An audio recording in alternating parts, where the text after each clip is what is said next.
काशी, काशी उठो, काशी, काशी होश में आओ, काशी, काशी।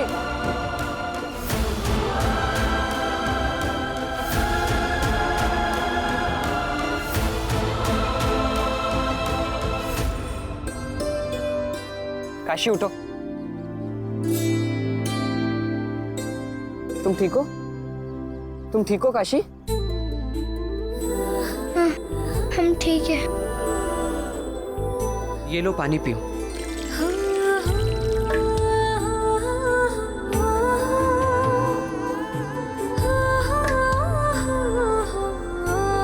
काशी मुझे माफ कर दो। बाबा तक पहुंचने की जल्दी में मैंने घोड़ा बहुत तेज दौड़ाया और मुझे बिल्कुल अंदाजा नहीं था कि तुम्हें इतनी देर घोड़े पे बैठने की आदत नहीं है।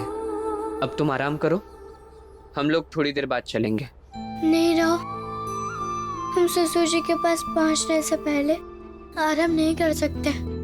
काशी, और आप चिंता ना करें, हम अब बिल्कुल ठीक है। जल्दी से चलिए, उनके पास पहुंचना है ना। काशी नहीं, रुको, थोड़ी देर आराम कर लो। सचमुच काशी, मैं तुम्हें बहुत कम जानता था और उतने में ही तुम्हारी एक छवि बना ली थी अपने मन में। लेकिन विवाह के बाद जैसे जैसे मैं तुम्हें जानने लगा, वो छवि धीरे धीरे गायब होने लगी है। और मुझे आश्चर्य होता है कि ये काशी मुझे पहले क्यों नहीं दिखी।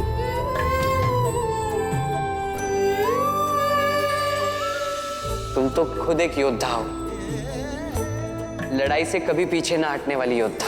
पर रहो, इस युद्ध से हम तभी जीतेंगे जब ससुर जी के पास समय से पहुंच पाएंगे। इसलिए चलिए जल्द से जल्द, इससे पहले कि ससुर जी शाहू महाराज से मिले, हमें उनसे मिलना होगा।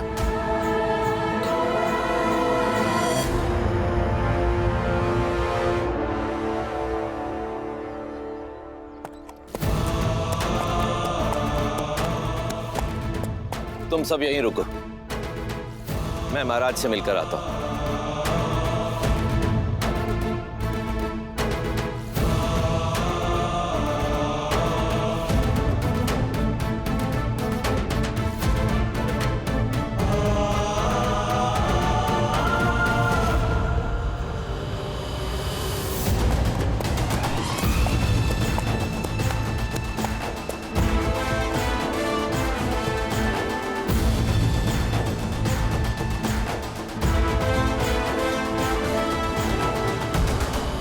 काशी, वो देखो बाबा का घोड़ा और सैनिक। अब तक तो बाबा अंदर दरबार में शाहू महाराज से मिलने भी चले गए होंगे। अब हम कुछ नहीं कर सकते। मैंने बहुत कोशिश की, लेकिन बाबा को रास्ते में हम नहीं पकड़ पाए। बाबा पहले से ही मुझसे ज्यादा तेज घोड़ा चलाते हैं। उनका घुड़सवारी में कोई मुकाबला नहीं है काशी। तो क्या हुआ? फिर भी हम अपने ससुर जी को उपाय बताएंगे। लेकिन काशी, कैसे बताएंगे हम? अब तो हमें खुद शाहू महाराज से मिलना होगा।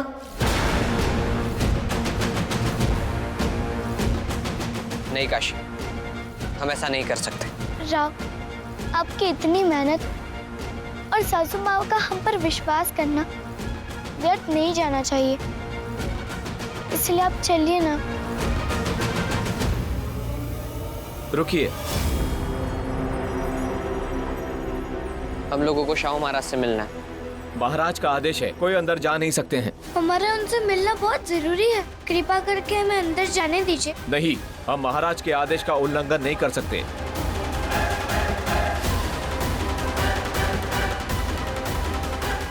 हे देवा,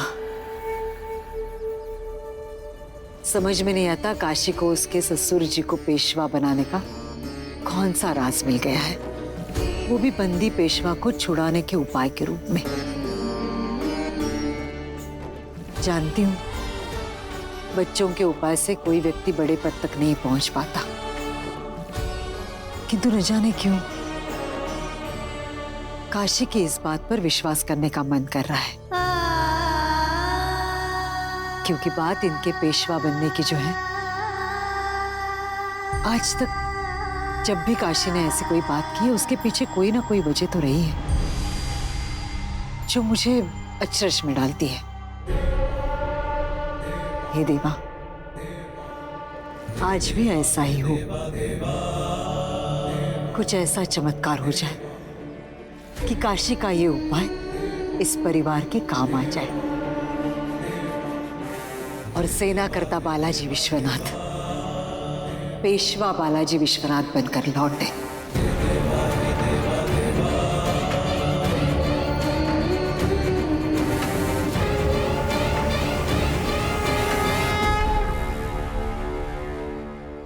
लड्डू के पास जरूर कोई उपाय होगा, नहीं तो ऐसा उतावलापन नहीं करती। मैं उसे बचपन से जानता हूँ। अच्छा, तुम और तुम्हारी बहन इस दुनिया के ज्ञानी हो क्या? जो बात राजा महाराजा को नहीं पता वो तुम्हारी बहन को पता? तुम्हारी बहन सिर्फ नौटंकी करना जानती है।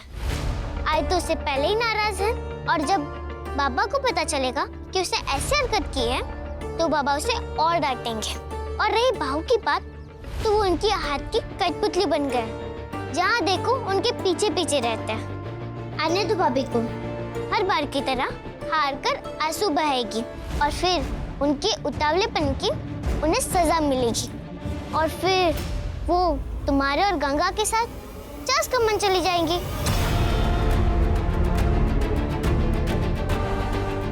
अनु, अपनी हद में रहो।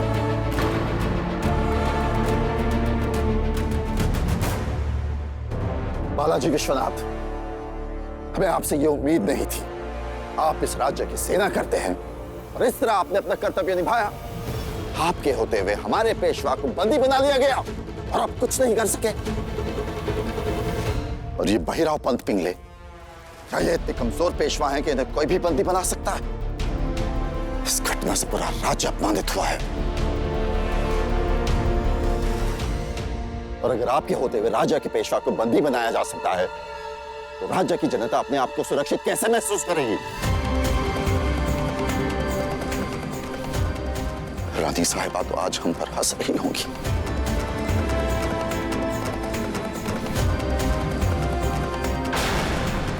हमें अपने और अपने राज्य के सम्मान को बचाने के लिए किसी भी हालत में पेशवा को बचाना होगा।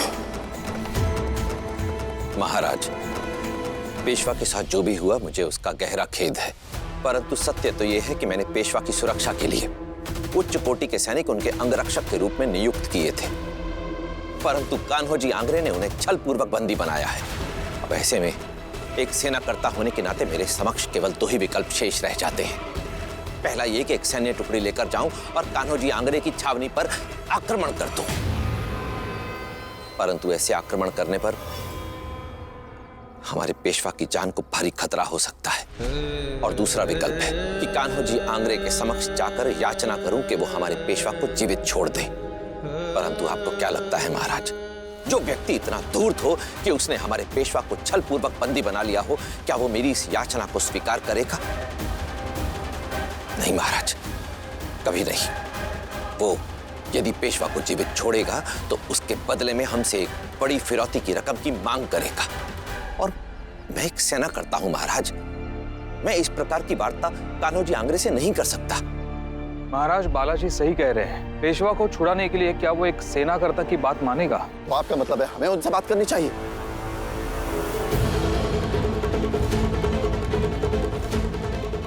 कान्हाजी आंग्रे से हम बिल्कुल बात नहीं करेंगे।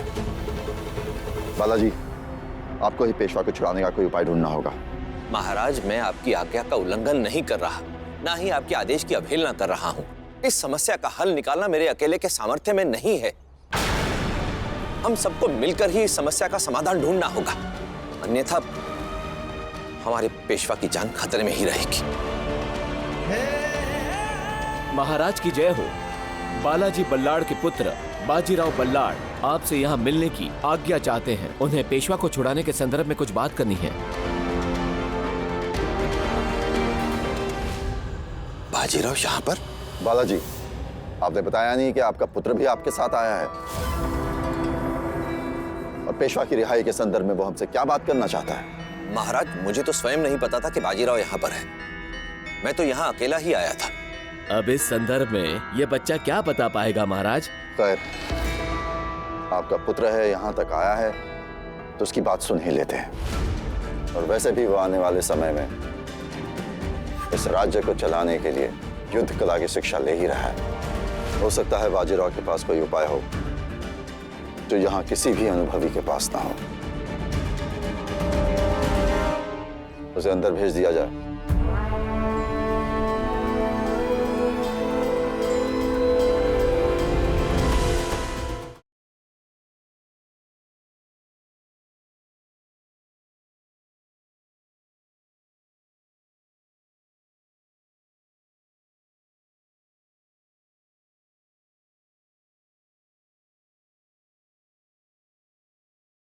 प्रणाम महाराज।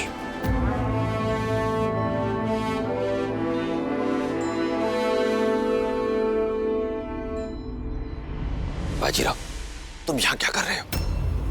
सासवट वाड़े की सुरक्षा का दायित्व मैं तुम्हें सौंप कर आया था। बाबा, अगर बात जरूरी नहीं होती तो मैं आपकी आज्ञा का उल्लंघन कभी नहीं करता। महाराज, दरबार का समय नष्ट हो रहा है। महाराज, इस तरह चलती सभा में विघ्न डालने के लिए मुझे क्षमा करें, लेकिन बात जरूरी थी इसीलिए आना पड़ा। कहो, क्या कहना चाहते हो? महाराज, दरअसल बात यह है कि पेशवा भैरव पंत जी को छुड़ाने का एक उपाय है।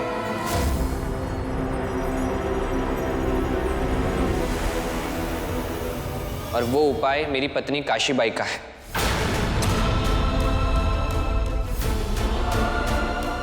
इसलिए बेहतर ये होगा कि आप उसी से ये सुनिए।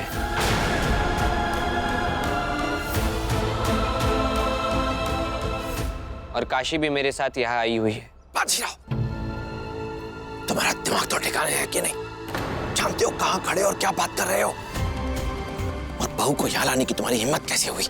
बाबा, हम लोग इस तरह दरबार में नहीं आना चाहते थे,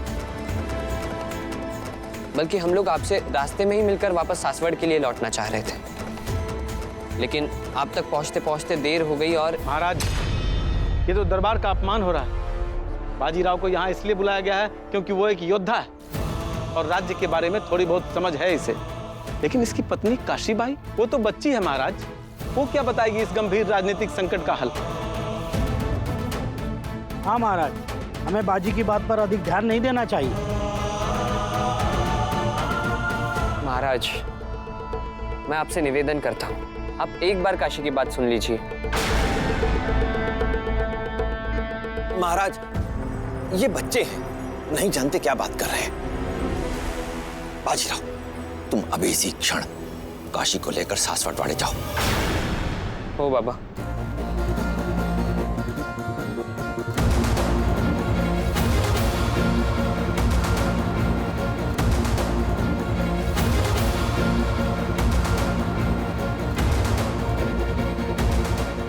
बाजीराव, हम काशीबाई से मिलना चाहते हैं।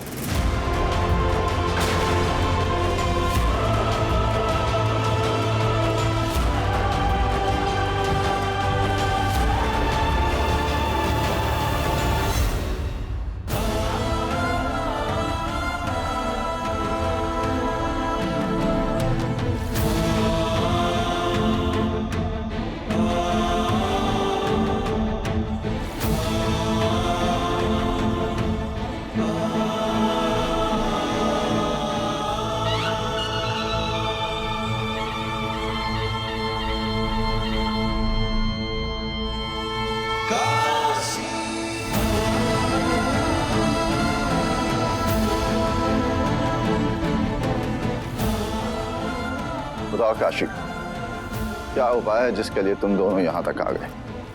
शाहू महाराज, हमें एक कहानी सुनानी है जिसे हमने घर में देखा था। काशी, तुम यहाँ कहानी सुनाने आई हो क्या? यहाँ ऐसी वैसी कोई हरकत मत करना। चलो काशी, अपनी कहानी सुनाओ।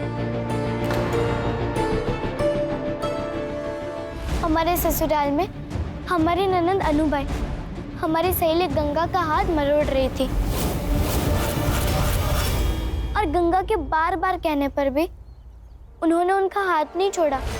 तभी गंगा को हमारे ससुराल की एक दासी कावेरी काकी आते दिखी जो अनुबाई को नहीं दिखी। तो गंगा ने कहा कि तुम्हारी आई आ गई और ये सुनते ही अनुबाई ने उसका हाथ छोड़ दिया। काशी, ये क्या बोल रही हो तुम? इससे क्या होगा? आई से सब लोग डरते हैं, तो उसने छोड़ दिया हाथ। लेकिन अगर गंगा कावेरी को कावेरी कहकर बुलाती तो अनुबाई उसका हाथ छोड़ देती नहीं ना? महाराज, हमारे दोस्त गंगा की जगह हमारे पेशवा को रखें और हमारी ननंद अनुबाई की जगह हमारे पेशवा को बंदी करने वाले को रखिए और कावेरी काकी की जगह ससुर जी को रखिए। ससुर जी अगर सेना करते बनकर जाएंगे तो इनकी हैसियत कावेरी काकी जितनी होगी और फिर वो पेशवा को कभी नहीं छोड़ेंगे। तो फिर करना क्या है काशी? फिर ये कि ससुर जी की हैसियत कावेरी काकी से बढ़ाकर हमारे सासू माँ के बराबर कर दीजिए और फिर वो लोग पेशवा को छोड़ देंगे। और ये होगा कैसे?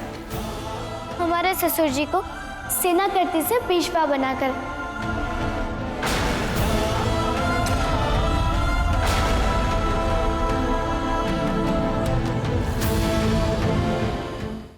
काशी, क्या बोल रही हो तुम?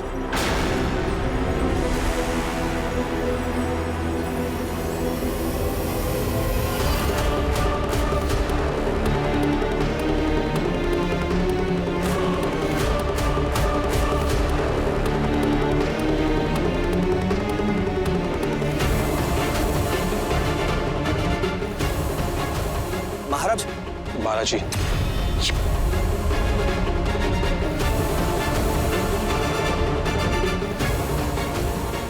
महाराज, काशीबाई ने जो सुझाव दिया है मुझे लगता है वो योग्य है।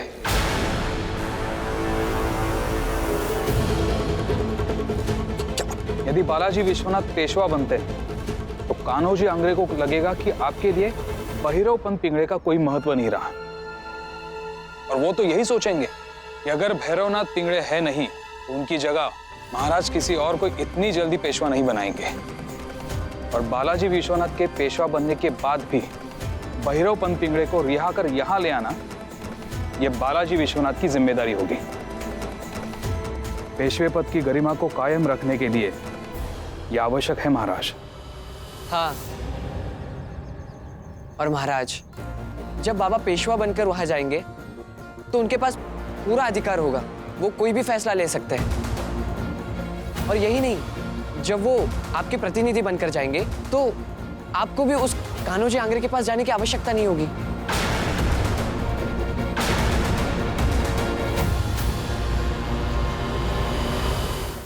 शाहू महाराज, आपके दरबार में ऐसे बहुत से लोग होंगे जो ससुर जी से भी अनुभवी और योग्य होंगे और कई लोग आपके इस फैसले पर सवाल भी उठाएंगे।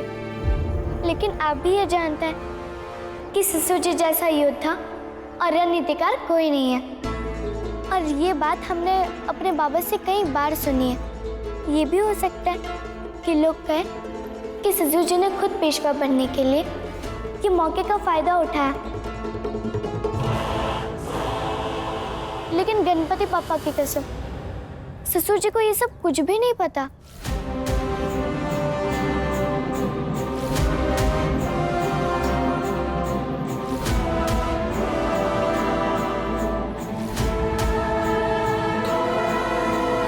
इतनी बड़ी बात कहने की तुम में हिम्मत कहां से आई? क्या तुम्हें इस बात का अंदाजा भी है कि तुम्हारी इस बात का तुम्हारे परिवार पे क्या असर होगा?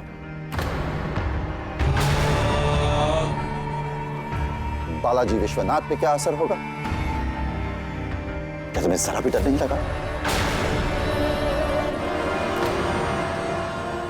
शाहू महाराज, हम एक योद्धा परिवार की बहू हैं और विवाह के बाद हमें बस यही सिखाया गया है कि योद्धा डर कर नहीं बल्कि हर परिस्थितियों का डटकर सामना करते हैं।